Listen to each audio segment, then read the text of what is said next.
Welcome back to another episode with Gigi's Talk. Today I have a special guest who is an strategist in HR. She is a founder and CEO of two companies, that is Generation Next and Trine Synergy. She works with students and women in their journey getting into the corporate world and taking it further and accomplishing themselves there. More so, because she's an expert, we want to learn how to level up your launch when you are getting launched into the corporate world. This podcast will help you in crushing your career goals. We are also going to delve deep into the critical stages of your preparation that you should undertake when you are going into your professional journey, mastering the interview, and then absolutely owning your new employee orientation and then taking your power in your hand. So, welcome, Lakshmi. When the new employee or a new student wants to enter the workforce, they will definitely research about the website of the company. They will search some facts about it. They will find out through the employees or something. But how do we go further deep into the company and actually analyze what we need to research about that company when you decide on one company? I think that was a very lovely and a very relevant question because most of the time we have seen that people who are looking for jobs who are prepping themselves for interview kind of miss this. So I myself have encountered this when people come for interviews to me and they are completely blank when you are asked about this question. So coming back to answering your question is first and foremost is majorly we have seen people would like to just skim over the about us page. So that is one important thing where they should not skim the about us page. They should try and go into details, look into the recent news, the press releases. What is the company's culture pages? I mean, what are the kind of activities that they do? Also, try and look at the LinkedIn profiles of the employees working in that respective company. Understand what are their missions, their values, the current projects that they are working on. This is trying to understand the in depth about the company. I would always want to say this when I take coaching classes or with people who come to take this help. It's like getting into a family. So when you are getting into a family, you need to know the back ends and the front ends and everything. You just don't get into just by knowing one person in that company. The same way, the organization is like getting into a family where you have to show a genuine interest of understanding all the nitty-gritties of the organization. So the more you know, I think your answers are more tailored when you are asked about the company. Also, the organizations feel that you have really put in a lot of interest to joining the company. Also, try and go to the Glassdoor, understand what are the kind of comments, what are the recent changes the organization has done, what are the new products line they have launched, what are the accolades and mergers they have done. This gives you an entire know-how of the organization. I know it's a lot of homework to be done, but I think this will really reap you good benefits when you go very well prepared. So much of research to be done before you jump into and decide on one company. So, but that brings out the best in you too when you do that research. When we have research, the second would be how do you take your skills and relate it to the company? How do you do that? Right. So most of the time when we are trying to, exhibit our skills or capabilities, it's always about looking at our resume in the first place. We are very eager to showcase about what we have. I think it's the other way around. It's important that we turn the tables around and try and see that what is the job description which has been floated by the organization for the respective profile. It's very important that we meet the company's needs rather than we trying to say that this is what I'm all about. So think of every point in the job descriptions as a direct question. It's very important if you have 10 lines of the job description, try and find that how was that you're going to bring a difference by playing that role in the organization. Also, it's very important that you try and use a STAR method, which is like a situation, task, action, and result, where you can structure your examples, making it effortlessly for the interview to envision you that you are the right person for the job. So try and weave a story as a STAR method going along with each and every line of the job description. And this is how you will bring a lot of difference to the table. So now with that, we know that we have researched the company and we have placed ourselves through the resume absolutely where we need to be. Most important question comes in. Like we see all over the social media, how to present yourself in an interview. What questions can come up, how you answer, how you dress, how you, the etiquettes, everything is there all over the internet. But still, there's something missing which an expert like you can only explain.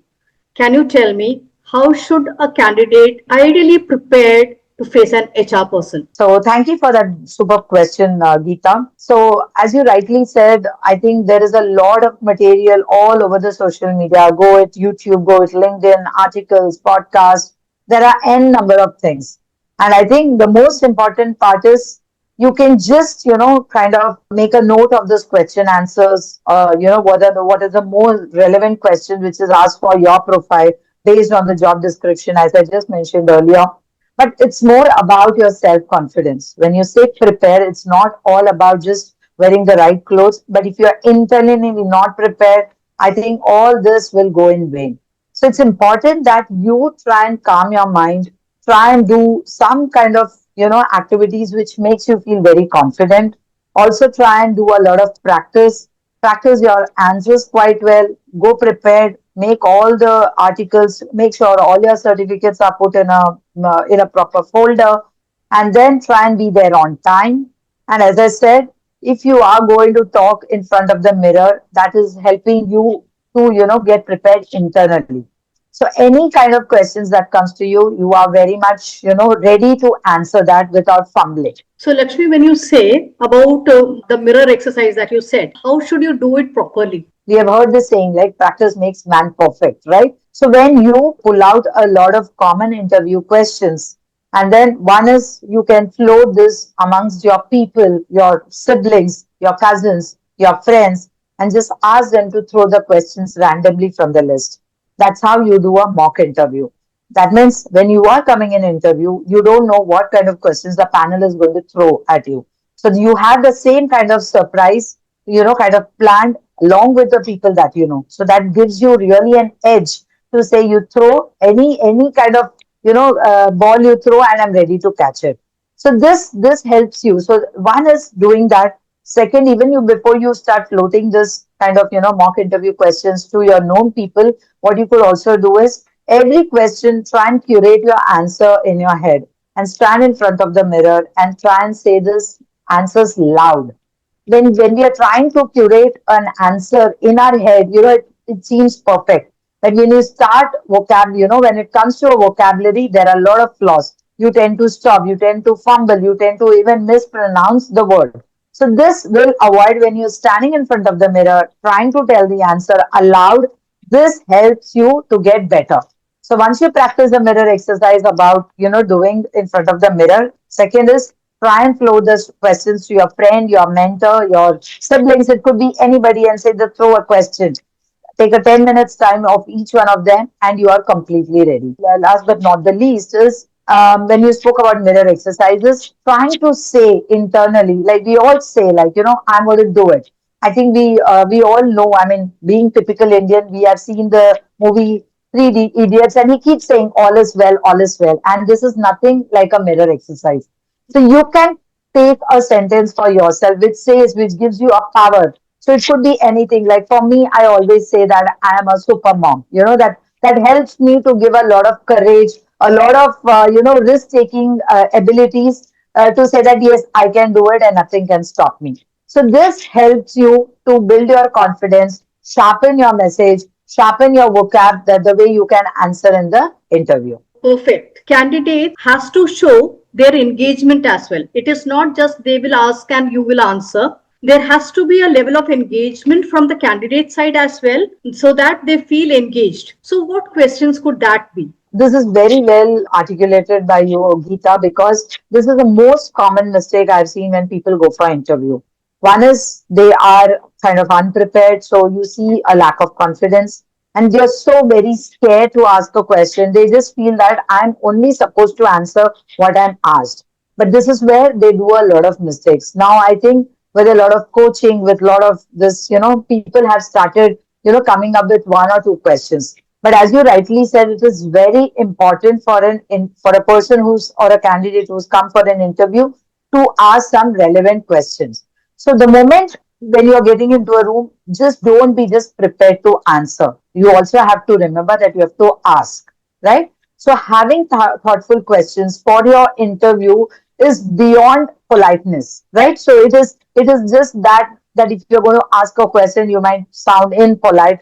That is a very old way of giving interviews. Now the times have changed, and you have to be prepared. People who engage a lot, who ask questions, is seen as a more relevant candidate who can fit in the role. So it's important, and don't ask a question just for the sake of asking. That's also very important, because I've seen that people who come with half knowledge of saying, okay, I have to ask something, they just come and pop in a question, okay, can I know what are the timings? Or, can I know what are the leaves? I mean, that's absolutely not relevant for you to know during an interview. You just have to know when you are getting into the job. That's not relevant. So it's important that you have to make a kind of a list of strategic thinking questions about your role, about the company future. Also say, how is your future going to be if you are going to be there in this organization for a long term? These are the kind of strategic questions which is what you should be asking. It's very important that you ask about your KPIs, your goals, which is going to be related to the profile, and how you can fit into the hierarchy. These are the kind of questions which you should be asking. So it's very important that you go with those strategic questions when you're going in for an interview. So the questions that you ask for engagement should not be just wavered. It should be strategically placed and also done in a strategic Yes. way so that you don't feel out of place. And the question doesn't appear to be just asked for the sake of asking. So having Right. done through the interview, the next big question comes is how do you follow up with the company after having done the interview? You know you have done your interview, you have given your best. Now you want to know what happened. And most often than not, people keep on wondering rather than asking or doing something about it. They just keep on wondering what happened, what happened. So, is there a way forward to that? Yes. So many a times what happens is there are candidates who give an interview. Either they are constantly following up like a telemarketer. So they are little desperate, because maybe they don't have a job in hand. They're desperate to join the. So I think anybody who is looking for a job, there is a level of desperation, and that's exactly why they are giving interviews. But I think as a candidate, you should very well, remember that you should not show this desperation. Even though if you are desperate, you should not try and show this to the organization. It also helps you to calm your mind, because I know typically when you give an interview, there is a kind of anxiety, which is that you, as you rightly said, they have this question mark of what happened, am I selected, am I going to be joining, go to the next round. There's so many questions which is clouding in their head. Make sure that you are sending a personalized thank you note or an email within the next 24 hours after you have given your interview, right? So try and mention your interest, try and repeat something that you have spoken in the interview, something which is specifically you answered quite well. As an HR person, as a recruitment executive, I know they must be going through a lot of interviews. So it's very difficult for them to remember you. So you have to pick up something which is very specific that you answered in the interview. Put that as a reminder to them in a mail in a very subtle way, and thank them for their time. Also, make sure that you don't do any spell mistakes. I mean, the email is articulated quite well. I mean, we have our chat GPT and a lot of things or to our assistants. Strong follow up also reinforces your professionalism, at the same time, not showing that you are desperate to know what has happened. So, this is the way you can follow up for an interview very professionally. So, you mean to say that just not the interview, after the follow up is also very important and be careful about the spells and the correct articulation and everything that needs to be taken care of.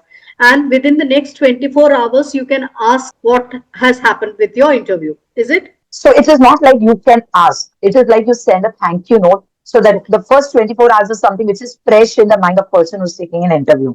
So you have to make sure that you don't, forget the timelines, making sure that you reply back to the people whom you have given the interview in the first 24 hours itself, so that they Yes. remember you, and, they can immediately connect that, okay, this is the person. And in today's world, if you see the new Gen Z and the millennials, they are a little away from, doing these kind of a little meticulously.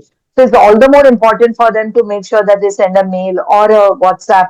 WhatsApp should be ideally avoided, but then make sure that you send a mail which looks very professional. You gave so many wonderful tips on how to be prepared and how to go about it in the interview as well. Once the interview process is done and the candidate is ready for the orientation, they need to bring the best out of them and they should stand out. How does that start before the orientation program? Okay, I think yeah, that is a very huge input that we need to really give people who are joining, especially freshers. So we also talk about this when we are coaching the freshers for their preparedness for getting into the job, and many of our programs like Campus to Corporate talks about it. So it's all about how you make a great. I think you've already made your impression in your interview, and that's exactly why you have taken up this job or you've got this job. Now, when you're going to an orientation, many times they kind of get lost. And then they also are a little overwhelmed when they see the entire corporate, people hustling, bustling, and they see, oh my God, am I going to be fit into this place? So it kinds of brings a shock. And many times I've seen that students also take a step back. They really get scared and they say, I don't think I can handle this. So we Mhm. have encountered these kind of experiences of students, and that's exactly why we made sure that we try and go to many colleges, talk about campus to corporate preparedness, because even interview preparedness, I think you can still crack because you are very good technically. You kind of come with all this preparedness of doing mock interviews, but moment you are putting your foot in is where you kind of sometimes get kind of lost or you kind of are a little overwhelmed. So it's very important that you kick off your new role on the right foot by being prepared. Again, it's all about preparedness. It's all about practice. That's how you can, find a job for yourself. Make sure that you're confident that yes, I can do it. And when you're a fresher, I think there's the orientation, the training helps you to tell you that what is that you need to do for that role. So that kind of handholding will always be there from the organization, but you have to be mentally ready to accept it. So look for the forms, look for the online modules that you need to complete. Make sure that you're completing all this before you get into the first day when you're putting your foot into the job. Make sure that you complete all this. Make sure that you are talking to the HR, understand what are the kind of documents that you need to be brought, whether you have all the documents. If you don't have, make sure that you call them, tell them this is not there, what do I do? Not that you go on the day one and say this, no, I don't have this, I don't have that. It shows a very inappropriate behavior or inappropriate preparedness from your end. Also, when you are before you go for the first day, make sure that you have a quick call with the HR, understand that what kind of dress code do they allow, because in nowadays the organizations, many places you have a very formal kind of setup, but there are organizations which also say that you will come like a Friday dressing, wherein there is no very specification on your professional dress code. But you cannot assume just by looking at it on the interview day. Make sure that you make a call, ensure that you are understanding that what you need to do. Make sure that you are commuting early on the first day. Never be late on the first day. Even if you have to go and sit there 15 minutes before, perfect, because we don't have the traffic, the trains, or the buses in our control. The only control that you have is you and your time. So make sure that you are getting ready. If you have to commute by any of the local transport, you have to ensure that you are very much ready, ensuring that you are there 15 minutes ahead, reaching in the office and entering the office premises. Very, very important.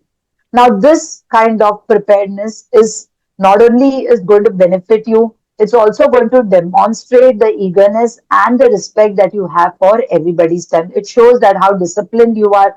If you are not disciplined, make sure that it becomes a habit to you, because any organization will not accept indisciplined behavior from any of the new interns. Forget the new interns, any new employee joining, they would not accept it. I mean, if I were the HR, I would lash you out. So please be beware about it. Okay. So that's all I have to say about it, Geeta. So when you say that we are prepared for the orientation program, there is a certain shift from college culture to the work culture. So apart from this technical skills or the skills required for the job, aren't emotional intelligence and skills like that important? Yes, it is with the new.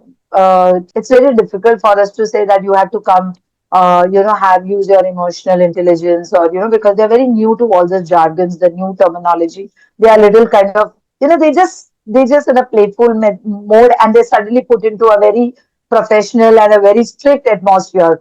I mean, ideally, when you're on the other side of the fence, you always want to jump here. But after you come back, you feel that the other side was much greener than what you are now. It's always that. And I think we all have gone through, right? So it's important that when you are on your first day, it's very normal, I mean, I've seen that people are very jittery. They tend to are having a lot of anxiety because that's quite normal. How is my next day going to be? And then they end up losing their sleep. So what happens is this all cultivates, and this comes up when you're going on the first day of your orientation. And this shows that your mind is not prepared. You are not attentive. So make sure that you have your sleep well. You calm your mind. Do something that you like, whether you like to read, listen to some music, and have a good sleep a day before on your day of joining. Now, during the orientation, most of the time it would be a set of people who are joining on the same day. It could be different departments, it could be the same department. So you never know how the company is going to be kind of making this orientation programs. But for you, it is your orientation. So make sure that you are only thinking about you on your orientation. You don't have to be bothered about whether my fellow mate is comfortable, or you think about you, because this orientation is for you. It is designed for you to integrate you into the team. So it's only about you, right? Make sure that if you have a very good sleep, I'm sure you're going to be listening to all that they say in the orientation quite intently and attentively, taking detailed notes, okay? And also make sure that if there is a kind of a query, or you have a doubt, ensure you ask that doubt then and there in the orientation. Don't feel that will I look stupid if I'm going to ask this question, or nobody else is asking question. Is it right for me to ask? So never hesitate. So also, if you are stuck and you have not heard something and you want a repetitive, make sure you use phrases like, share that, could you walk me through that again? Or let's say that, I am clear on one point, but I'm a little unclear. So can you please help me with that? When you use these kind of, so you will just need to practice these kind of phrases so it looks very professional. You may just be out of college, but I think today in today's college world, they teach you a lot of things, so you're just not coming technically prepared. There are a lot of behavioral aspects also which they teach you in colleges. So you have to make sure that you're exhibiting this in your orientation. When you are showing your interest of understanding, making a note of everything, that's how they see that your eagerness to get into the team is more faster and faster. So this way you can make sure that you're absorbing all the information which is happening during the orientation. So actually, you told how you can imbibe whatever is being taught or being said in the orientation program, and you can be the sponge absorbing everything that is being said. We all want to network. It's a new group, the new company, the new crowd. So, how do you network within and beyond your team during the orientation program? So the best way to kind of get along with the team or trying to know more about the team is I mean, the first is when you're in the orientation, I think you're going to be with a set of team, a set of people, maybe from different divisions. So that way you tend to get closer to those people, because there is a kind of bond who have joined on the same day and they are all put up in the orientation. That's a different kind of bond that you have. So that is one. But there are people who are kind of, sometimes are like introvert. They are not people who would like just go and, talk to them. So make sure that you have a smile when you come across people, or make an eye contact, So it's not necessary that every time you have to be very outspoken, go and say, okay, I'm this and that, and who are you? Many people are not able to do that. So let's accept the fact and make sure that how we can also help the introverts to network and get along with the other people. So the best is smile, make an eye contact, try and, when they're talking, try and just stand there and listen to them attentively. And if you have some kind of input to give in their discussion, maybe very nicely and subtly, you can just say that, if I may add something like that. Make sure that during coffee breaks and lunch breaks, you are trying and joining different groups so that you know more and more people without going and talking to them. So it's very important. Now, when we say that it's very important, it is not possible that you can network with all of them at the same time and with a stipulated period of time, So it has to just go pace wise. So as I said, the first phase is like during orientations, get along with the people who are there with you, know what departments they are slowly, subtly. And as an introvert, these are some of the steps that you can do with slowly they'll know, okay, they'll start calling you, hey, come, we're going for lunch, hey, come, we're going for coffee. And that's how you start getting along with those people. Now, once you are finished your orientation and then you are put in your respective teams, you can do the same thing with your team members. So the seniors or the existing people, your colleagues who are already working there, maybe for a couple of years or months or whatever, you can do the same way and start getting to know them. Apart from this, if you have to really get network with your kind of a little bit, maybe after 6 months or 1 year, your bosses and super bosses, make sure that you try and attend the seminars. If they have some open houses or they have some stand up meetings, make sure that you are not missing those. This way, what happens is you start being visible. They see you again and again and again in the meetings, and then slowly they'll say, hey, who's this guy and which department he is, seems he shows a lot of interest and, XYZ. So being visible without opening your mouth can also help you to do a lot of networking. So these are like the basic baby steps for networking. Of course, networking is a very huge ocean and there are lots to do. So take it for this level. I think this is good enough for you as a networking tip. So, Lakshmi, what we basically want to say is be in sight, because if you lose, you are out of sight, you are out of their mind. Be visible everywhere. I would like to ask you that how do you know about the company culture?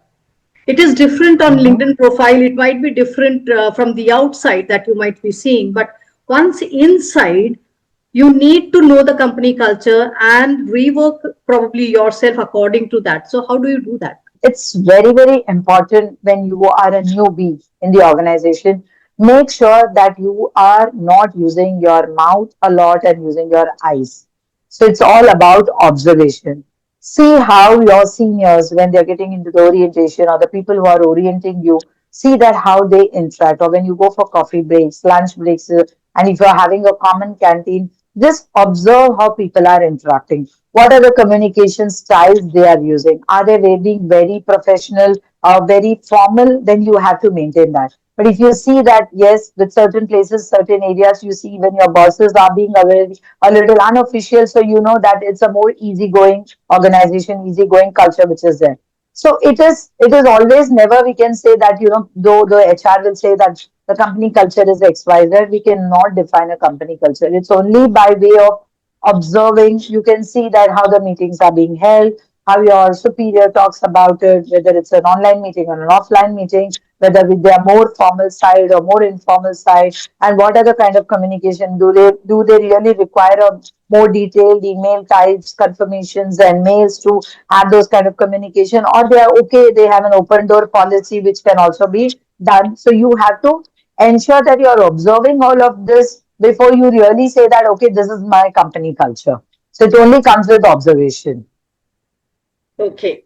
So that was a wonderful way of putting it. Like you need to keep your mouth less open and your eyes and ears totally open so that you observe and be the sponge first.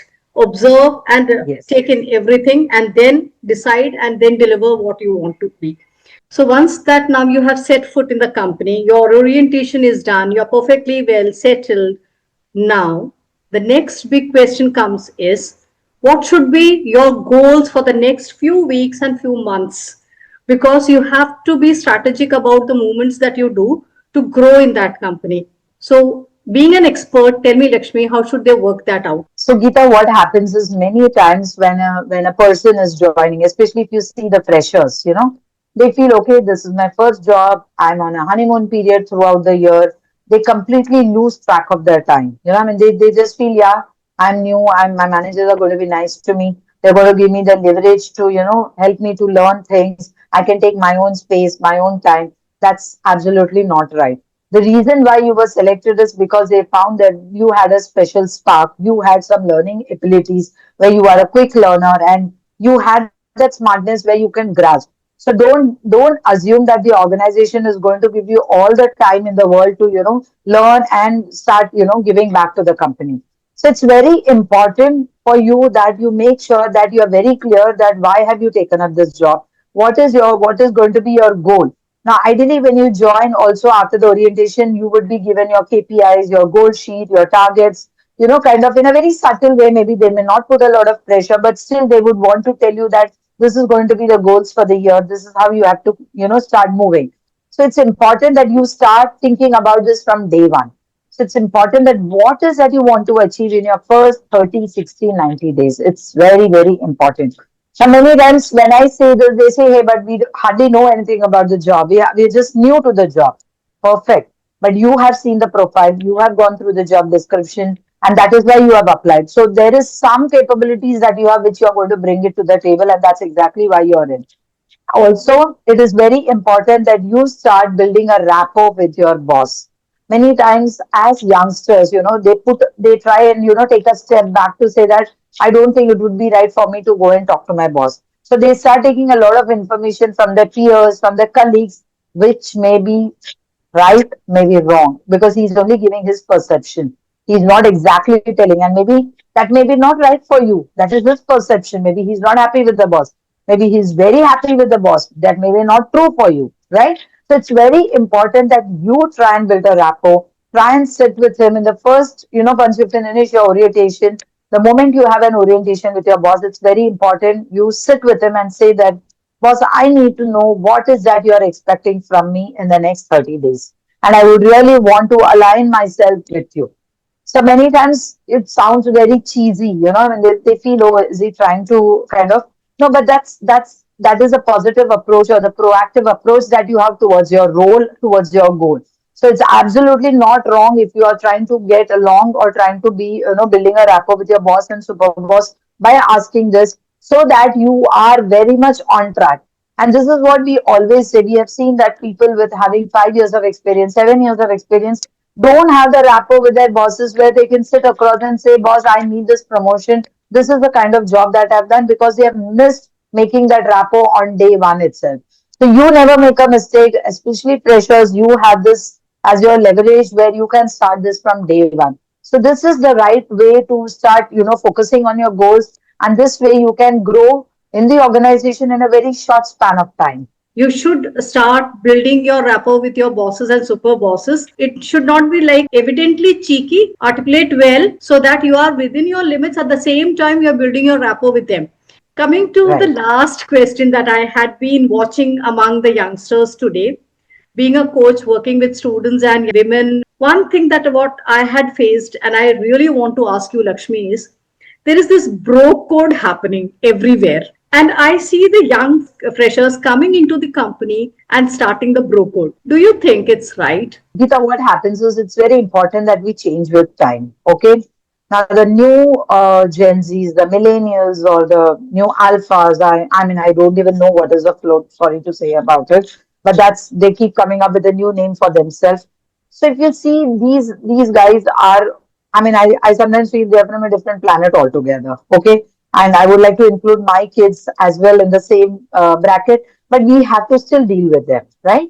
In my experiences, when I was dealing with a couple of organizations, what happened is they had hired a lot of new Gen Zs, and they had a tough time because the boss was a typical old era types. I mean, he had a typical way of trying to say autocratic style of leadership, where he says that I have to, whatever I say, you have to do, don't use your brains. But sorry to say that, Geeta, we are not bringing up our kids that way, right? We ourselves give that kind of, leverage to our kids to say that you can think, you can talk, you can say what comes to your head, and then we would say whether it's right or wrong. But we allow them with that flow of thoughts. We allow them with the flow of actions if they really want to do something.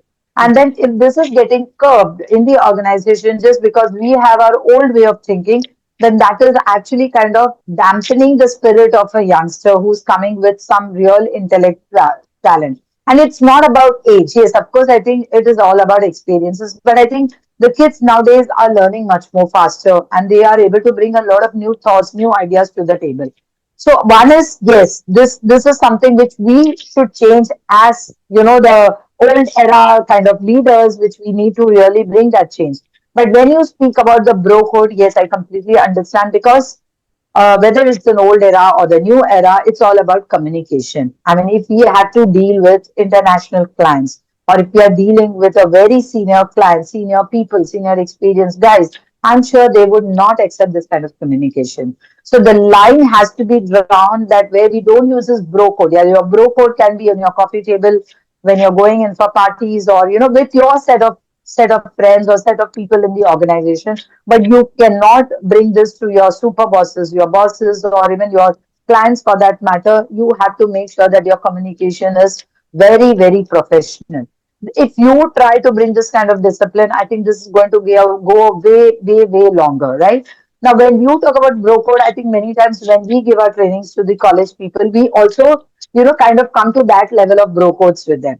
But then there is a line where we say, yes, this is perfectly fine. We're just using it because we want to connect with you. At one point in time, you have to come this side of the line and say that how you have to be professionally behaving. So Hmm. it's very important that they draw a line, but I wouldn't say that you need to eliminate it. You should be sure that you're not going overboard with that. That's all you have to be very careful about. Hope I've answered your question. Yeah, perfectly. And I just wanted to address it because having faced this with the other students and freshers and coming across my clients also, I see them going through the problem facing this bro code issue. So I wanted you to Yes. clarify it, being an expert in that field. So wonderful session with Lakshmi. Lakshmi, you gave us so much insight into what and how and why you should prepare and how you should prepare. I think the freshers now going to be ready to enter the workforce should have got ample amount of instructions and might have taken note of how to go about it. If you still have any further questions or you need some help, please find Lakshmi's details in the description below. You can always contact her, and we both are ready to answer your questions and queries and whatever doubts you have. So, thank you, Lakshmi, for coming, and we had a wonderful session today. Thank you so much. And thanks a lot, Geeta, for inviting me to this podcast, because I think this is going to give a lot of insights to a lot of people and who are got stuck in this various modes, and maybe some of them really don't even know that this matters. So I think your podcast is going to really help them, and you're doing a wonderful job, Geeta. So kudos to you, and thank you for inviting me once again. Happy to be here, right? Thank you so much.